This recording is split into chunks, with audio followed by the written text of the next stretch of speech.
one of the most important things that I can really tell people is that once a death has occurred, if there was an emergency, and there honestly may not have been, but even if there was an emergency, that emergency has passed when the death occurs.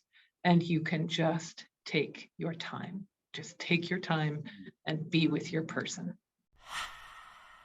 Yeah, Krista, why don't you introduce yourself?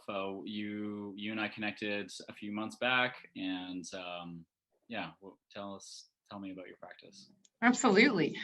So I'm Krista. I'm a funeral director and embalmer, and I'm also a death doula. And in my practice as a funeral director, I work for a really wonderful, progressive little company that's independently owned and operated called Elements Cremation, Pre-Planning and Burial. And it sits within a bigger company called Advisorly that does a lot of transition assistance and things like that. In my practice as a doula, I have my own standalone practice, and that's very educationally focused, and I call that Death's Apprentice. And I spend a lot of time trying to help people understand this one thing that we all have in common, and there's a lot of work ahead of us because we live in a starkly death-denying society. So one thing that I'm really fiercely advocating for is for people to have their affairs in order. And what does that mean? And one of the things that I come up against all the time is people who don't have wills. I mean, you probably know the stats, right? Like, how many Canadians don't have a will? It's well over 50%. Yeah. Yeah. Well, I mean, you see this, you see more intimately, I would say, than most, perhaps almost like 99% of people out there. What are the consequences of not having a will? Like, where does that leave the next of kin? I think if I had to pick just the one document, like if you literally had a gun to your head and you needed to make that one decision, I would say just go finish your will. Just finish your will, because without it, and all the other things are so important too, but without that will, I have seen honestly tragedies unfold where people are languishing, bodies are languishing in a morgue, in a public morgue, which is one of like the least appealing places on the planet, while people who are, especially in complex cases where there is no easily identifiable next of kin, for example, maybe a public guardian and trustee needs to be involved, or things like that, or the ministry becomes involved. I've seen these bodies languish for weeks, and there are people, may not be next of kin in a traditional sense, but there are people and loved ones that absolutely can't even proceed with the simplest steps of arranging a direct cremation. That's, yeah, and that's so, one thing. Yeah, so the logistics, the immediate logistics of what to do with the body, how to treat it, how to do it in accordance with the wishes of the person who's gone, and we may not know what those wishes are because they weren't documented. So yeah, so why don't we speak to, like, what are the consequences of not having a will if there are minor children involved? Right.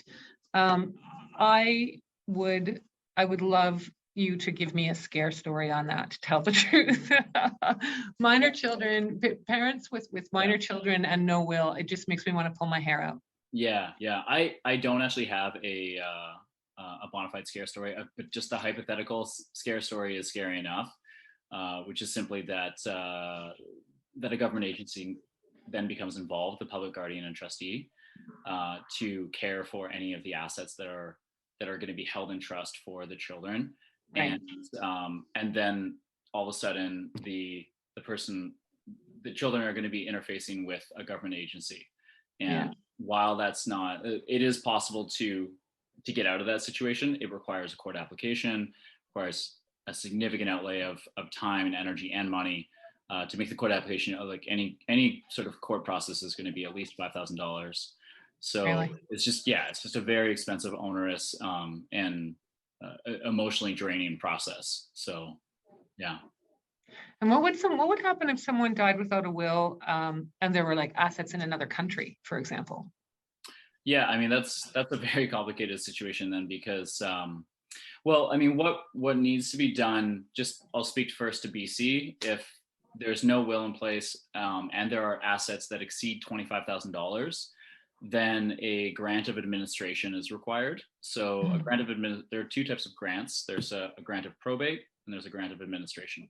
Grant of probate is what you're going to get if you have if there is a will, and a grant of administration without will annexed is the technical Right. formulation of that. That needs to be applied for, so that there's an application that's made to the court to obtain that. It's a bit trickier to obtain that than it is to obtain a grant of probate, because in a will, you're going to have the names of the executors. The executors, also known as the trustees, are the persons who are going to be responsible for distributing the assets that are contained within the estate. Right. Because there's no will, then the identity of those persons who are responsible for distributing those assets is unclear, and it could be any number of persons who are next of kin. Like the spouse would be the first person who would have an entitlement to fulfill that role, but absent a spouse, it could be the adult child, and then it goes down into other beneficiaries or delegates. Does it sort of follow the same list, like a controlling right of disposition? Is it a very similar list? Do you know? Yeah, so basically the list goes spouse, and then it goes an adult child with the consent of the other adult children. Okay. So an adult child would make an application and put themselves forward, and then as part of the application, they would have to obtain the consent of the other adult children. And then if that doesn't work, then it's a nominee of the adult child. After that, it can be an adult child who does not have the consent of the other adult children. So it just becomes more and more complicated. And you can see how there's so many avenues for dispute and for difficulties to arise there if there's not agreement. I was serving a family. Actually, one of the reasons I reached out to you most recently was because I was serving a family who had a blended family. Husband had died unexpectedly, quite young. Blended family, stepchildren for both, like the survivor and the man who died. They had each other's stepchildren, and foreign assets, significant foreign assets. And this poor lady was saying, but do I really need a lawyer? And I was like, yes, actually yesterday, like this is not something that we're going to activate the People's Court for,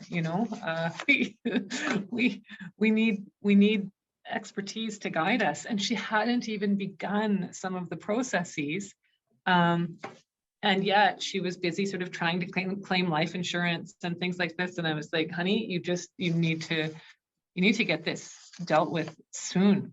Yeah. And what's interesting to me is, I don't know if this is in the scope of our conversation, but what is it that stops people from doing this? Is it, as I suspect, like you are acknowledging the fact that you are planning for an eventuality that you don't want to acknowledge? Is that what it is? I think what you were saying at the beginning of our call, like we do live in a death phobic culture. We tend to deny that it exists and that it's a possibility. And of course, it's not a possibility; it's an eventuality for everybody. Yeah. But we don't want to believe that. And I was speaking with a friend of mine who her father passed, and she wanted to be with the body for a period of time, 2 days perhaps, in the home, and invite in family members to come and connect with the body and witness the death and say what they wanted to say. Mm-hmm. Because I think for many people, like the coroner comes, whisks away the body, and then there's no more embodied connection with the body again ever. So yeah. I think, I mean, we may have different views on this, but I think that would interrupt the ability to grieve and to acknowledge and integrate that experience, right? So this does play into wills and estate planning as well. It's just something that people just feel uncomfortable dealing with, but it is a reality, and it's one of the most tangible ways to honor the next generation. Because it's, no matter what the size of the estate is, like getting your ducks in a row, getting your wishes clearly expressed and formally documented in a legally binding manner that is going to reduce the uncertainty, the confusion, the potential for dispute, and just allow the next of kin to focus on what matters, which is going through the grieving process and moving on with their lives in a good way, in a healthy way. There's such a tsunami of practicalities that are unleashed after a death, and without the will in place, that there's like this bottleneck almost, or I can just kind of, you can't actually continue on, and then meanwhile you're just busy instead of grieving. And to not put too fine a point on it, we're on exactly the same page about the importance of viewing our dead and being with our dead. And I think that one of the worst aspects of modern funeral delivery, funeral services, is that professionals like me have come in and inserted themselves and separated people from their dead. And I am working fiercely to reintegrate and reintroduce people to these concepts. We don't have to.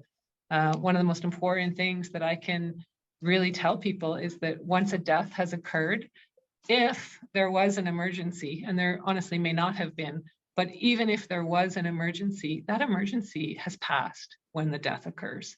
And you can just take your time. Just take your time and be with your person.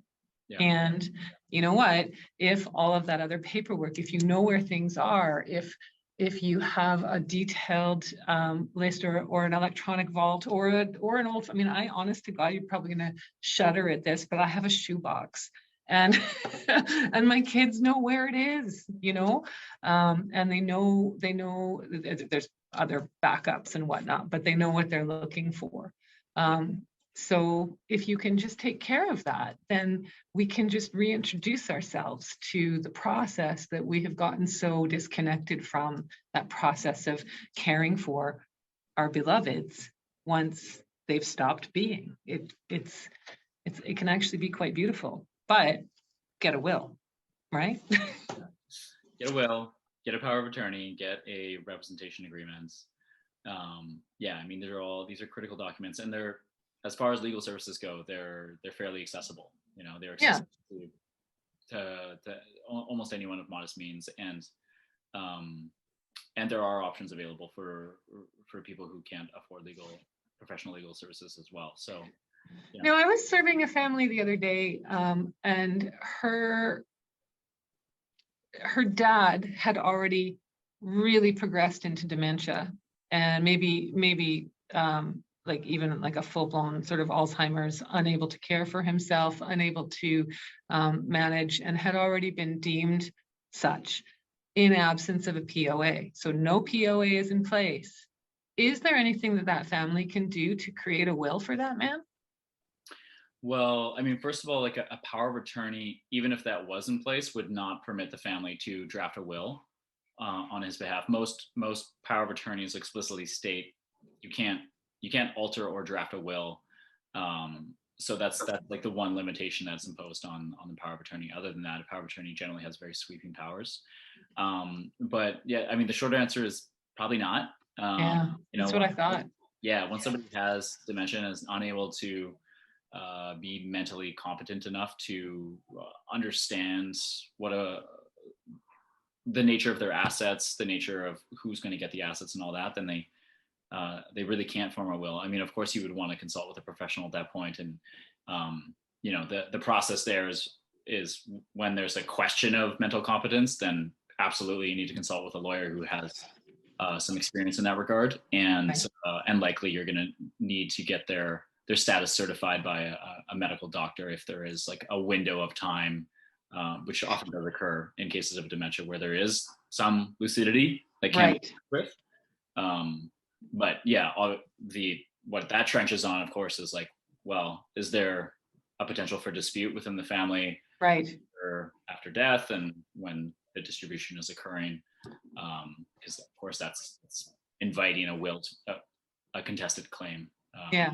the estate. So I think I did understand that POAs can't actually draft a will, but my thought of if they had at least already had a POA in place, at least other things would have been able to have been taken care of, and we could, you know, there could have been some management of whatever limited assets there might be, or some understanding of how to, you know, to do this. yeah. But not available at all once I mean, again, consult a professional, but likely not available once the dementia really sets in. Hey. Yeah, no, yeah, it's a tricky situation to navigate at that point for sure. So yeah, planning is critical here, and yeah, I mean it's a topic that is difficult for people to approach, and I think when you're working with a professional like yourself or myself or anybody else who works in this field, it's like you're enlisting their support and their ability to help you navigate that.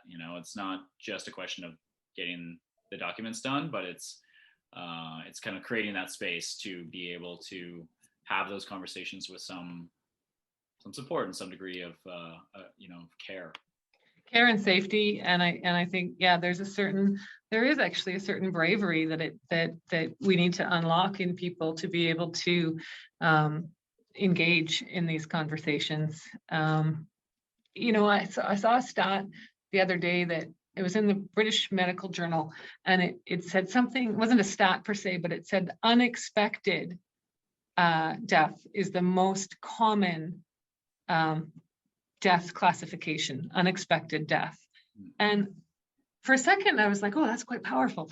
And then I went, what are we talking about? Like, how is it that the one certainty that we will absolutely 100% all face has now somehow been twisted into this idea of unexpected? There is no unexpected death, in my opinion. I am now on a hill yelling into the darkness, but there is no such thing as an unexpected death.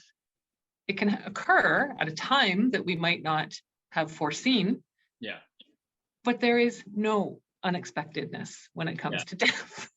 Yeah, and I think that just speaks to our delusion that we can control life. Yeah. What happens, and yeah, we really don't know. So, what was your tipping point that you started down this path and started to want to serve this community of people in the unique way that you are? I think I had been thinking about it for years and years and years, and I was in my 40s, my late 40s actually, and I just hit a point where I thought, okay, actually, kids are launched, I'm pretty settled, I have an opportunity to do something that I've always thought of and always really wanted to do. Every time I looked at how to become a funeral director and embalmer, it was always the same. I just expected it would be different. I would go and I would search, how to become a funeral director.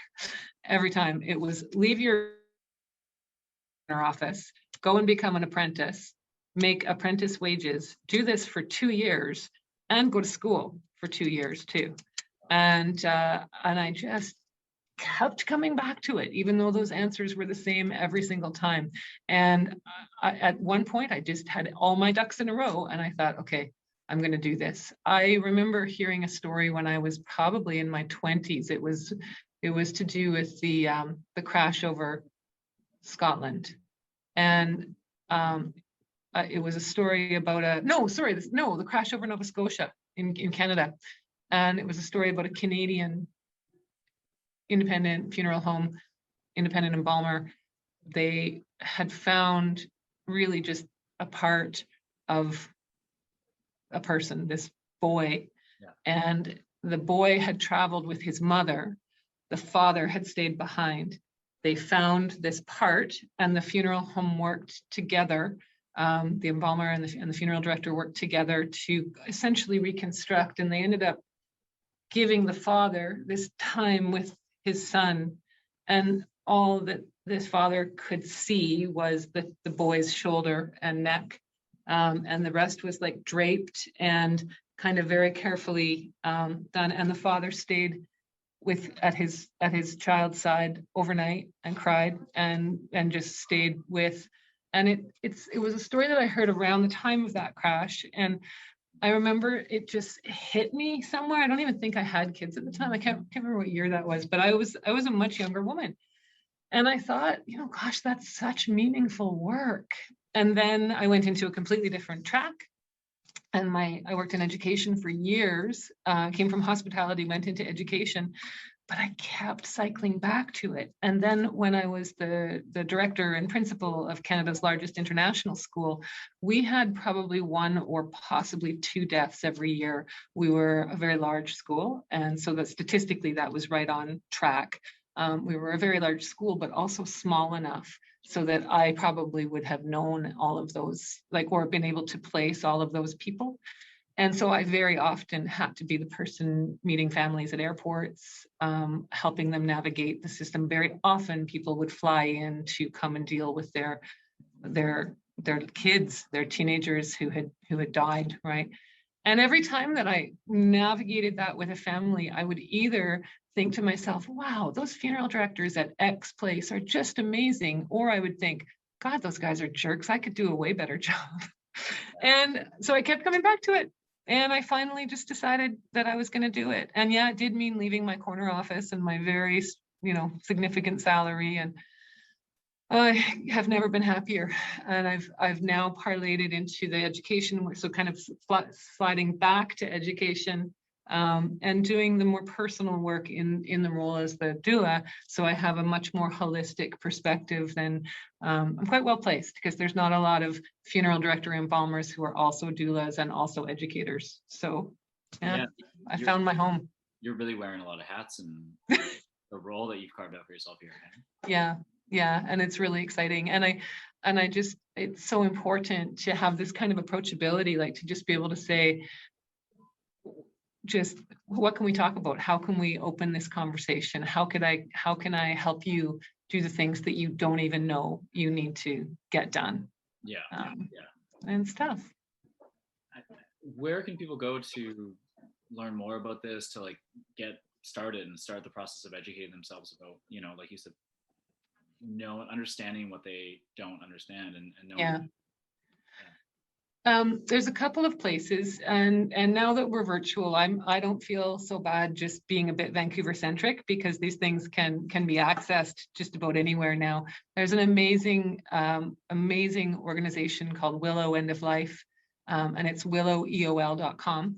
The women who run that are themselves educators, and they are now actually training globally other educators. I'm a Willow EOL educator, but you can go willoweol.com and really start learning some of the more heart-centered approach to some of these bigger questions. And it's just a wonderful community that is building and has a real educational component to it. If you're a very practical box-ticking kind of person, there's a lot of things like the National Hospice Association, what's the other one? You know what, I can put together a list of resources for you, because there's several, and it just depends on what kind of track you want to take. The other thing is in every community now, there are death doulas or end-of-life doulas emerging into the profession, into the trade. And some of them, very few of them, but if some of them, like me, are also funeral directors, many of them will partner with funeral directors. And in all cases, our mission as doulas is to help educate. And so that can be as simple as an internet search, death doula near me. Then just watch your Facebook ads change after you do that, but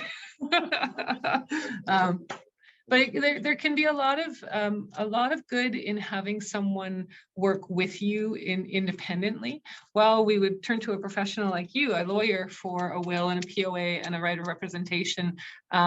There's a kind of a sister work that goes along with that is more than just ticking a box, and more than just filling out forms and signing in the appropriate places. And that's the kind of stuff that the doula can assist with. Right. So as a death doula, you have conversations, are you operating in some a therapeutic role? No. Okay. But no, and actually we have to be very careful in terms of things like medical therapeutics. We can't even give a vitamin, for example, right? But in a more holistic therapeutic role, I guess it wouldn't be a hard no, it would be a yes and no. Many of us do kind of take on a bit of a coach or guide role and persona. But there's something here I can get like that.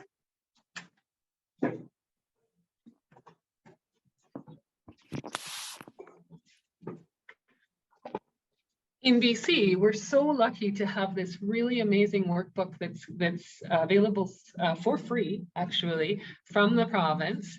And what it is it's an advanced care planning guide that even includes representation agreements and a lot of boxes to tick. And you can get a handy dandy little green sleeve, which is something that you would put on your fridge once you've completed it. Especially good for elderly folks or people who are going to a lot of doctor's appointments and things like that. But you do things like put your do not resuscitate order in here, or you would put your medical scope of treatment forms in here and then pop them on your fridge. And first responders know to look for it.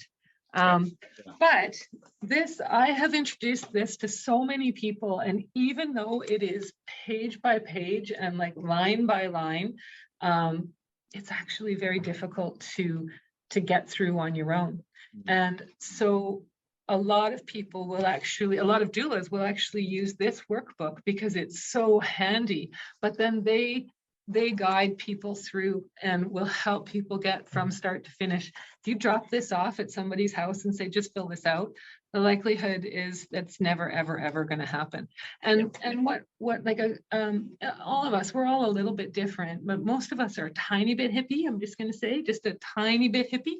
And, and we will introduce more to the conversation and get to a point of values and meaning and self-reflection that helps guide what your final wishes are, right? Yeah. And then some of us are extraordinarily practical. Like one of my things is pay for your damn funeral. Like just go make your pre-arrangements, pay for it now, because you know what? You're securing services today that you're not going to use for probably 5, 7, 30 years, like in my mom's case, for example.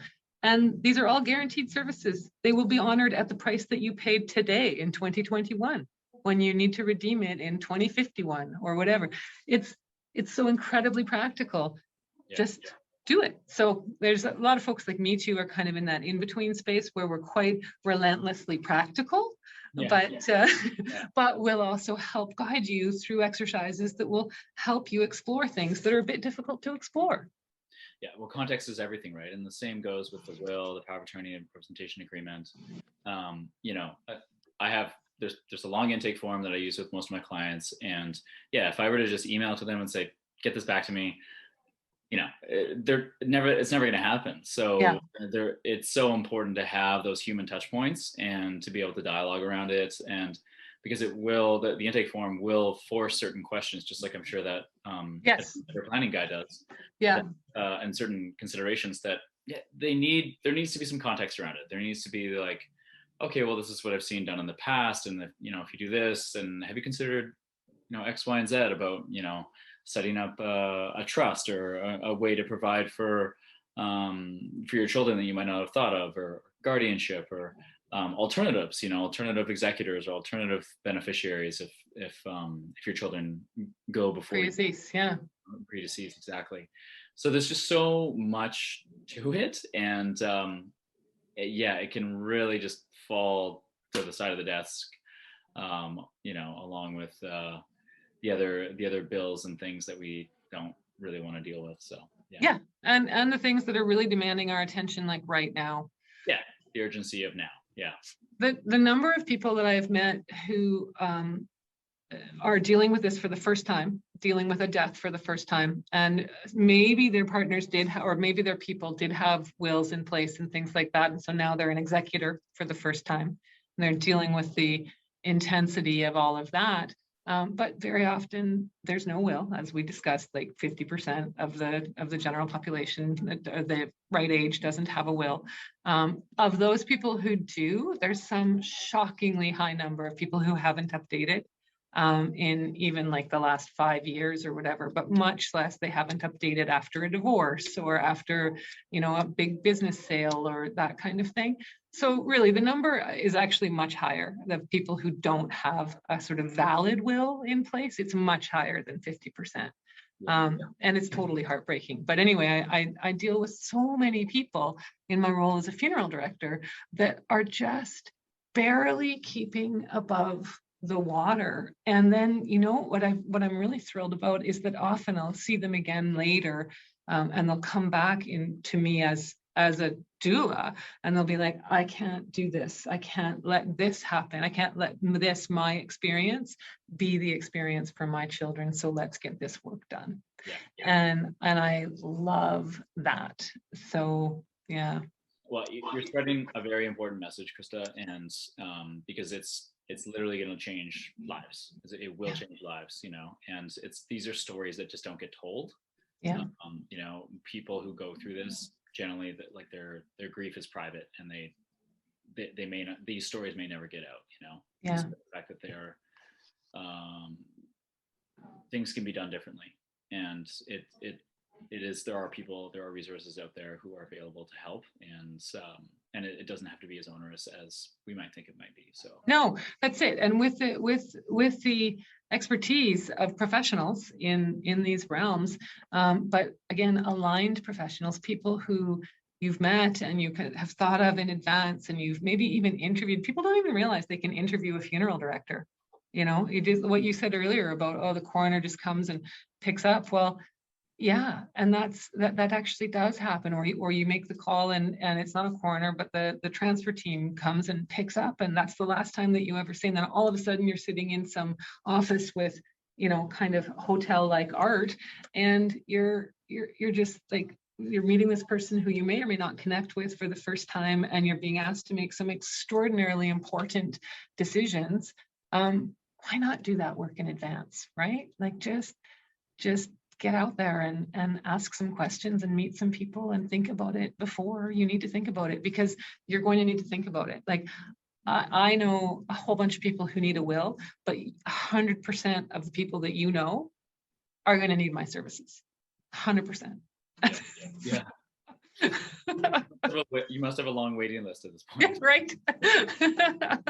Somehow I managed to get to everyone, but I have to say, during the pandemic, that kind of kicked my butt. The second wave in particular of the pandemic was very, very challenging. The full morgues, exhausted staff on all levels, and people who hadn't been able to be with their beloveds as they were dying, either because they had COVID or because they were in spaces that couldn't be accessed because of COVID.